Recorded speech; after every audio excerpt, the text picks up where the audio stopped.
Hello and welcome. Let's begin by finding a comfortable space, a place where you can feel held and at ease. Just allow yourself to settle, to release the shape of your day. Our journey tonight takes us to a quiet place, a garden floating at the very edge of the cosmos. Come on, let's leave the noise of the world behind.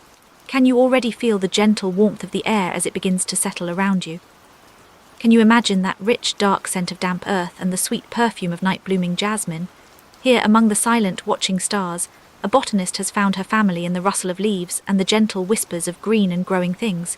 Before our story begins, let's take a moment to arrive fully in this space. Let's take a breath together. A slow, easy breath.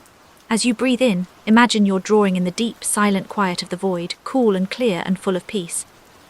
And as you breathe out, just feel the weight of your day, all the thoughts and worries, gently drifting away from you, dissolving into the vast, forgiving emptiness of space. Let's do that one more time. Breathe in the quiet of the cosmos and feel it fill you with stillness, and breathe out everything else, just letting go, becoming lighter. Now, with that quiet settled inside you, let's drift. Let's float toward a tiny, glowing jewel in the endless dark. A bubble of warmth and life waiting for us at the edge of everything. In the stillness of deep space, where time itself seems to hold its breath, a single light shines. It isn't the fierce, angry light of a star being born or the dying glimmer of a world long gone. No, this is a soft light, a gentle glow, like a candle flame cupped in careful hands. This light is a garden, a tiny, impossible sphere of green and gold, adrift in the deep, velvet black. And inside, someone is listening. Listening to the whispers of a family that doesn't speak in words, but in the unfurling of leaves and the slow turning of petals towards a sun they will never truly know. The biodome was named Sanctuary by its long-gone engineers, but for Ilara it was simply home. From the outside, it was a miracle of engineering, a vast crystalline dome bound by a silver-thin frame, holding a perfect atmosphere against the absolute zero of the void. But inside, it was a miracle of a different kind. A world born of patience, love, and a deep, unending care. The air itself was the first welcome.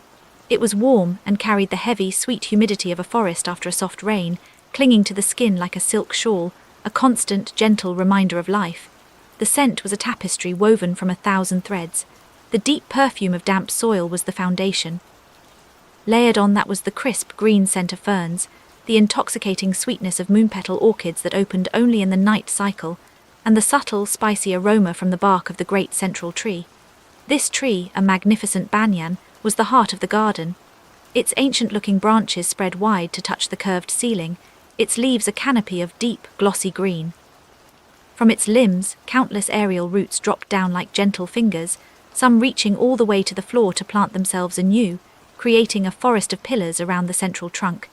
It wasn't so much a tree as it was a living architecture, a community that defined the entire space. Paths of soft, dark mulch, springy underfoot, wound their way through the lush undergrowth. They weren't rigid, structured paths, but gentle suggestions that meandered around mossy clearings and slow-drip waterfalls that recycled the dome's precious water. The light was a marvel of its own, a soft, diffuse glow from the dome's frame, programmed to mimic a 24-hour cycle. And right now, the sanctuary was bathed in a soft, silvery night glow, turning the garden into a landscape of shadows and dreams. And through this dreaming world moved Ilara. She was the only human here, in this Eden at the edge of space. She'd been here so long that the silence of the cosmos was more familiar to her than the memory of a busy street. Her movements were as slow and deliberate as the garden itself. She wore simple, soft clothing and her feet were always bare. To feel the cool, damp moss that carpeted the ground was a connection she cherished, a way of feeling the heartbeat of her world. Her hair was long, woven in a loose braid that rested on her shoulder, her eyes holding the same quiet, patient light as the dome's artificial moon. You might think she'd be lonely, but the word itself felt like something from a past life. How could you be lonely when surrounded by so many listeners? The entire garden was her companion. Every leaf, every root, every petal was a presence, a silent friend in the vast quiet. Her role here wasn't that of a scientist. It was simpler and far deeper. She was a conscious piece of the living whole. Her breath was its carbon dioxide, its oxygen was her life. A perfect, unbroken circle. She moved now toward a small, trickling stream that fed a pond of water lilies. The only sounds were the whisper of the air circulation system, so constant it had become part of the silence, and the gentle patter of water dripping from broad leaves into the pools below. Outside the dome, the universe was a breathtaking spectacle. A river of stars flowed in a brilliant band, and distant nebulae bloomed like watercolors in violet, rose, and deep indigo. But Ilara's attention wasn't on the cosmic fire outside. Her universe was here, inside this fragile bubble of life. She knelt by the water's edge, dipping her hand in, her reflection a ripple in the silver light. The garden breathed around her, a slow, deep, contented sigh. Ilara's nightly ritual wasn't a duty but a conversation. A slow, meandering check-in with her silent family. She began, as always, with the listening ferns. They grew in a dense, shaded cluster near the base of the banyan, their fronds the most delicate, intricate lace she had ever seen. They were her confidants. She settled on the mossy ground before them, the cool dampness of familiar comfort. "Hello, my dears," she whispered, her voice so soft it barely disturbed the air. She reached out a hand not to touch but to hover just above the nearest frond. "The cosmos is putting on quite a show for us tonight." She spoke of the great purple nebula she'd been watching for weeks, describing its colors, the way the light from unseen stars made it glow from within like a lantern held by a ghost. She didn't know if they understood her words, but she knew they felt her presence, her affection. Sometimes a frond would seem to quiver or curl, just slightly, as if leaning in to hear her better. In these tiny imagined responses, their bond was forged. She gave them her thoughts, and in return they gave her their silent, green, growing presence. It was a fair exchange. From the ferns she moved deeper into the garden, her bare feet silent on the path. Her next stop was a wide, circular clearing carpeted in what she called starlight moss. This was no ordinary moss. It was a bioluminescent species she'd cultivated over years, and in the low light of the dome's night, it glowed with a soft blue-green light. It was like walking on a galaxy of fallen stars. Stepping onto the moss was a sacred act. The sensation was immediate and grounding, cool, impossibly soft, a springy, living texture under her feet. It felt like walking on velvet that was alive. She would stand in the center of the clearing, just feeling the coolness seep into the soles of her feet, a sensation that traveled up through her body, calming her. She would curl her toes, feeling the delicate fibers yield and spring back. This was an embrace. The moss held her and she held it. Tonight she lay down upon the glowing carpet, her back against the cool, soft light, and looked up through the canopy at the true stars beyond the dome. She felt as if she were floating between two heavens, the living one beneath her and the silent, glittering one above. Her journey continued to the whispering vines. These thick, woody vines hung from the banyan's upper branches, their surfaces covered in a fine, velvety fuzz. They were in a part of the garden where the air currents were most active, causing the long, trailing leaves to rustle and shift constantly. The sound they made was more than a rustle. It was a soft, sibilant whisper, like secrets being shared just at the edge of hearing. Ilara walked through the curtain of vines, letting them brush against her arms and face.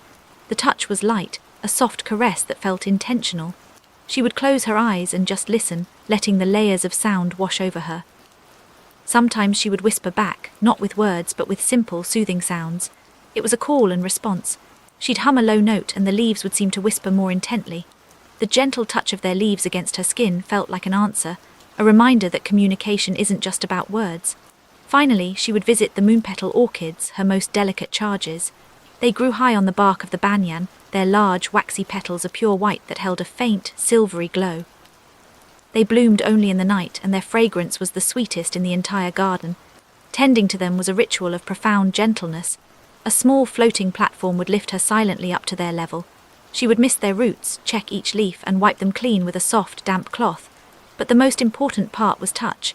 She would gently cup a new bloom in her hands, feeling its cool, waxy perfection, and breathe in its intoxicating scent. She'd whisper words of encouragement to the unopened buds. "It's all right," she would say, her breath a warm cloud in the cool air. "You can open when you're ready, there's no hurry here." This wasn't a chore, it was an act of love. She saw in their delicate, determined life a reflection of her own. They bloomed in the darkness, surrounded by an infinite void, their existence a defiant act of grace. In caring for them, she was caring for the most hopeful part of herself. And as she tended to them, she felt a quiet strength flow back into her, a reassurance that even here, at the edge of everything, beauty and tenderness were the most powerful forces in the universe. After her nightly conversations, Ilara sought out her place of stillness. It was a small, hidden alcove, almost a cave, formed by the arching roots of the banyan. A single, large, smooth stone sat in the center, worn by years of her sitting there. From this spot, a carefully kept break in the foliage allowed for a perfect, uninterrupted view of one quadrant of the sky. This was where she came to watch the universe unfold. Tonight, the main attraction was the Anemone Nebula, a vast, ethereal cloud of interstellar dust and gas. It was millions of light-years away, a silent, slow-motion explosion of unimaginable scale. But from her seat, it looked like a delicate flower, blooming in the dark fields of space. She settled onto the stone, leaning back against a thick, supportive root, her body relaxing into the familiar posture of quiet observation. The nebula was breathtaking. Its primary color was a deep, royal purple, so rich it seemed to pull the light into it. Wispy filaments of magenta and soft pink threaded through the darker clouds, like veins in a block of amethyst. At its heart, where the star had once burned, was a core of brilliant, piercing turquoise that seemed to hum with silent energy. She watched, her breathing slowing to match the immense stillness of the scene. It was the contrast that always struck her. Outside the dome was this silent, majestic, and utterly alien beauty, a beauty of physics, of massive, impersonal forces, cold, magnificent, and indifferent.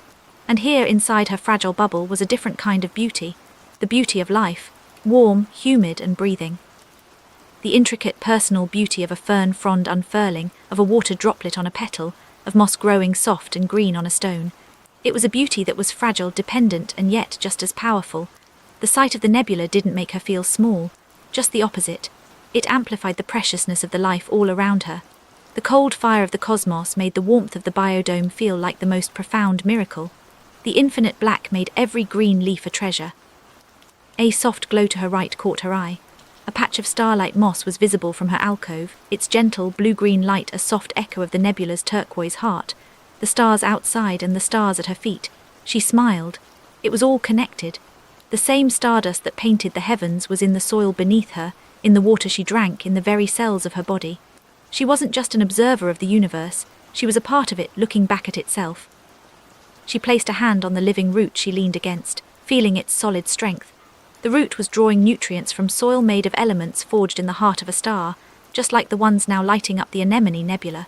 The separation between inside and outside, between her garden and the cosmos, was just an illusion. It was all one. A feeling of profound peace washed over her, a sense of belonging as deep and wide as the universe itself. She was a tiny, conscious part of this immense cosmic dance, and her role was to tend this one small, warm, living corner of it. It was not a small role. It was everything. She sat there for a long time, watching the silent, purple flower of space, feeling the steady, living pulse of the tree against her back, and knowing, with absolute certainty, she was exactly where she was meant to be. As the nebula's purple light softened, blending into the dark, Ilara felt the moment of awe settle into a deep, quiet contentment. It was time to return. She rose from the stone, her movements fluid and unhurried. As she stepped out of the root cave, the garden felt different. The air seemed warmer, the scents more pronounced. The silvery night glow clung to the edges of the leaves, making them shimmer with a life that was both their own and a reflection of the starlight outside. She began to walk the paths again, but this time with no destination. She was simply moving through her home, feeling its presence in a new way. The line between herself and the garden, always thin, now seemed to dissolve entirely. Her quiet thoughts about the nebula now felt like they were being absorbed by the green around her. The listening ferns she'd spoken to earlier seemed to be whispering back, their rustles a part of a larger conversation she was only just beginning to truly understand. The whispers weren't words but feelings, peace from the ferns, resilience from the banyan, a gentle joy from the glowing moss. She trailed her fingers along the broad leaf of a monstera, and the sensation was more than just skin on leaf. It felt like an exchange of energy, a silent greeting between old friends. For a moment, she could feel the faint pulse of water moving through the plant's veins, and it was indistinguishable from the pulse in her own fingertips. She was part of the garden's circulation. She came to the pond where the water lilies floated. Kneeling at the edge, she looked at her reflection, but the face looking back wasn't just her own. It was a shimmering, composite image, her eyes and hair, overlaid with the reflection of leaves, the distant glow of orchids, the shadow of the banyan's branches. She wasn't looking at herself in a garden. She was looking at the garden, which just happened to contain a face. A profound sense of peace settled into her bones, a feeling of being completely and utterly known. Here she didn't have to explain or strive or pretend. She simply had to be, and her being was enough. The garden accepted her completely. Her breath, her warmth, her touch, all were part of its delicate balance. She was not its keeper, she was its consciousness. And it was her body, her home, her family. The whispers were clearer now, a constant, soothing hum. The sound of growing roots, of unfurling leaves, of petals opening to a phantom moon. It was the collective voice of a million tiny, living processes, all in perfect harmony. and her own heartbeat, her own slow breaths were just one more layer in that beautiful, complex song. There was no Ilara and the garden anymore. There was only the garden Ilara, a single, breathing organism. How could a forest be lonely? How could a river be lonely? She was as whole as the living world she inhabited. The warmth of the air was her warmth, the dampness of the moss her coolness. There were no edges anymore, just the gentle, breathing, living whole. This gentle dissolving left Ilara in a state of soft, drifting peace. The need to do or think or even observe began to fade. Her body, moving with an instinct older than thought, led her to her resting place. It was not a bed, but a wide, deep hammock woven from a soft plant fibre, suspended between two of the banyan's thickest descendant roots. It was nestled in a quiet corner, surrounded by broad-leafed philodendrons, a room with living green walls. Beneath it, a thick carpet of starlight moss cast a gentle, ethereal glow upwards, bathing the space in a light softer than moonlight. She eased herself into the hammock. It swayed with a slow, rhythmic motion, a familiar lullaby for the body. She lay back, her limbs heavy and relaxed, her hair fanning out across the soft fabric. From here she could no longer see the cosmos. Her view was enclosed, safe. She looked up at a ceiling of overlapping leaves, their dark shapes silhouetted against the dome's soft light. An occasional drop of condensation would form on a leaf tip, hang for a moment like a liquid jewel, and fall with a soft pat to the moss below. Drip, pause, drip. The slow, steady heartbeat of the garden settling into sleep. She closed her eyes. The world became sound, scent and feeling. The whisper-soft hum of the air recyclers, the faint, sweet perfume of distant orchids, the warm, humid air on her skin, a constant embrace, the slow rocking of the hammock. Her thoughts began to slow, to stretch, to lose their sharp edges, becoming soft, drifting images. An unfurling fern, the feel of cool moss, the purple glow of the nebula, now a hazy memory. The garden's whispers were still there, quieter now, a gentle murmur pulling her down into sleep.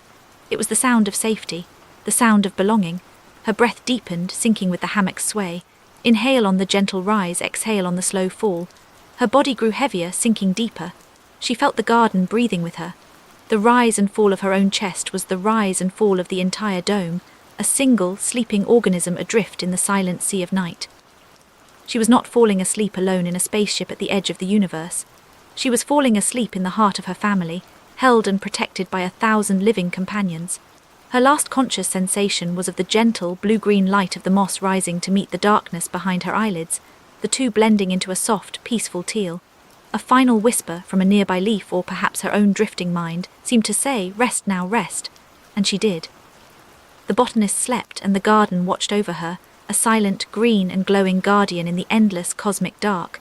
If our journey tonight brought you a moment of peace, consider subscribing and joining us for more quiet stories. We would love to have you with us. Until next time, may your dreams be soft and your rest be deep. Good night.